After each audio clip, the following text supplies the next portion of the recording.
इस प्रकार प्रभु ने सुदामा जी के दुर्भाग्य को सौभाग्य में बदल दिया। वास्तव में बंधुओं यही होती है यारी, यही होती है दोस्ती।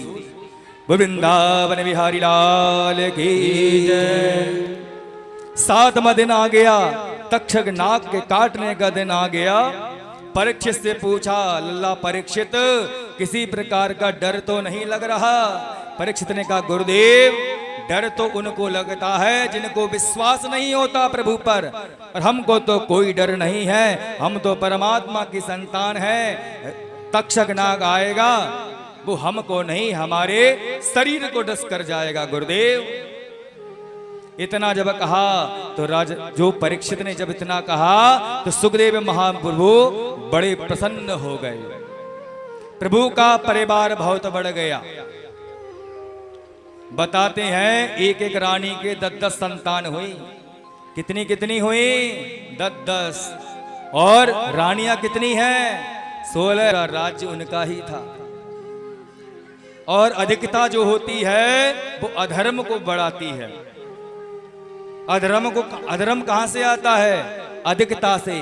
किसी भी चीज की अधिकता अधर्म को बढ़ाएगी, और अधर्म अशांति को बढ़ाएगा, और अशांति विनाश की तरफ ले जाएगी। जब परिवार बहुत बढ़ गया फिर क्या था? अधर्म होने लगा धीरे धीरे। प्रभु के एक पुत्र हुए सत्यभामा जी के द्वारा सांब के मन में आया कि पिताजी हर बार जो है ब्राह्मणों की तारीफ करते हैं, उनकी प्रतिष्ठा की बड़ाई करते हैं, पीले कपड़े पहने और मौज मस्ती के लिए संत का चोला ले लेते हैं। संतों की परीक्षा करने के लिए दुर्वासा जी जब आए तो संतों की परीक्षा लेने के लिए क्या किया सांब ने? भाई यादवों के बालकों ने सभी शांति का दान करें। सांब को साड़ी पहनाई, पेट पे कपड़ा बांधा और स्त्री का वेश बनाकर ले गए। कहां पर? स्त्री का वेश बनाकर ले गए सांब के लिए दुर्वासा ऋषि के सामने। कह दिया, जरा बताओ तो सही, इस गर्भवती स्त्री के पुत्र होगा या पुत्री होगी? दुर्वासा जी ने ध्यान लगाया, ध्यान लगा के पता करा, ये तो यादवों के जो बालक हैं सांबवादी, ये तो हमारा मजाक बना रहे हैं, परीक्षा कर रहे हैं हमारी। इनकी इतनी हिम्मत कि संतों का अपमान करेंगे। दुर्वासा ऋषि ने कहा कि लाला, ये जो स्त्री तुमको दिखाई दे रही है, इसके ना पुत्र होगा ना पुत्री होगी, इसके तो मूसल होगा।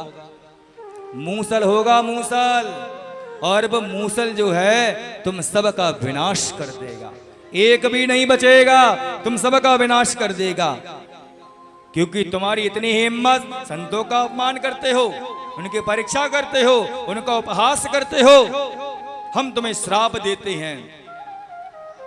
बहुत क्षमा याचना करी, लेकिन दुर्वासा ऋषि क्षमा करने वाले कहां? 3 जो संत ऋषि हुए वो श्राप बहुत देने वाले हुए। एक भृगु ऋषि, दूसरे परशुराम जी और तीसरे दुर्वासा जी। ये तीनों ही महाक्रोधी, थोड़ा सा भी अधर्म सहन नहीं करते। श्राप मिल गया, सब गए अक्रूर जी के पास में। अरे क्या बताएं, हम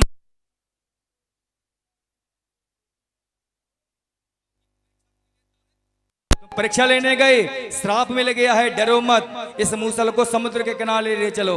पत्थर पे खूब घिसा, पत्थर पे जब खूब घिसा तो पूरा घिस घिस के जो लोहे के कण थे सबको समुद्र में बहा दिया।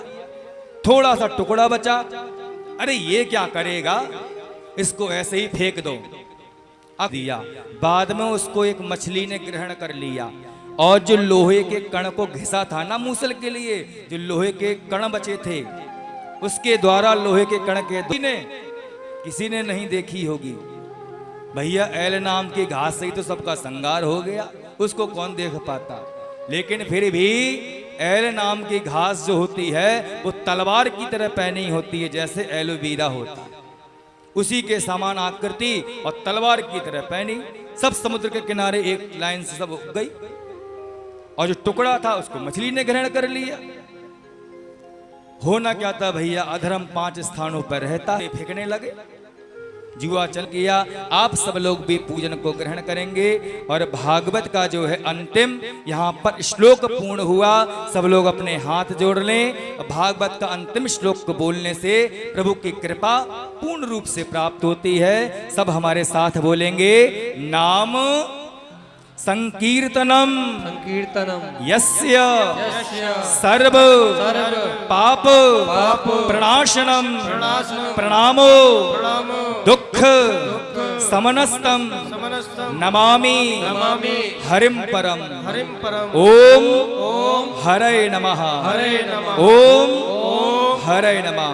बोल भागवत भगवान की जय। भागवत को सुनने में या भागवत को सुनाने में किसी भी प्रकार की त्रुटि हो गई हो तो सर्व कृपालु भगवान दीनदयाल आपकी और हमारी त्रुटि को क्षमा करें और अपने कृपा का हस्त सब पर बनाए रखें। इसी के साथ इतने भव्य आयोजन को आप सबने सहयोग किया, आप सबके लिए हृदय से धन्यवाद है। राधे कृष्णा है। हमारे मुख से कोई बात गलत लगी हो तो उसको भूल जाना, और कोई बात अच्छी लगी हो तो गुरुदेव का प्रसाद समझकर ग्रहण कर लेना, कल्याण हो जाएगा। आप सभी का सहयोग मिला, चाहे तन से हो, चाहे मन से हो, चाहे धन से हो। और भी महानुभाव इस यज्ञ में सहभागी हैं, आप उनके नामों को श्रवण करेंगे। बोली वृंदावन।